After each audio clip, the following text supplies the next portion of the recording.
I'm going to respond to this properly because I don't want there to be misunderstandings or people running with a version of events that isn't accurate. You're claiming that there are clips of me saying, "I hate gay people," and using the N-word, and that raise a GT is being used as proof that I said those things. That is a very serious accusation. It's not something small or casual, and it obviously affects how people view me. So I'm not just going to brush it off, but at the same time, I'm not going to accept it as true just because clips are being referenced without proper context. If those clips exist, I need to be very clear about what actually matters here.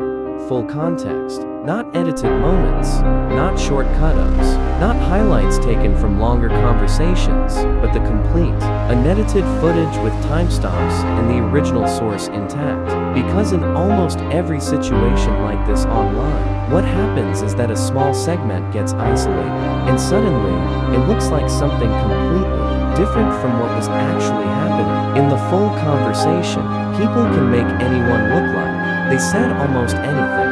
If you cut it in the right place, remove the tone, remove what was said before and after, and then present it as a standalone moment. That's why I'm not going to just accept clips at face value without seeing the full recording. I also want to address the actual content of what you're accusing me of. I don't stand by racist or homophobic language. I don't agree with it, and I'm not going to sit here and pretend it represents who I am or what I believe. So, if the implication is that this is some kind of consistent behavior or genuine stance of mine, that's something I strongly disagree with. Now, regarding raise a GT being used as proof, I need that to be explained clearly. What exactly is being referenced there, and how is it being used to prove what you're claiming? Because right now, it sounds like a name is being attached to an interpretation rather than actual evidence. If there is something concrete there, then it should be possible to break it down properly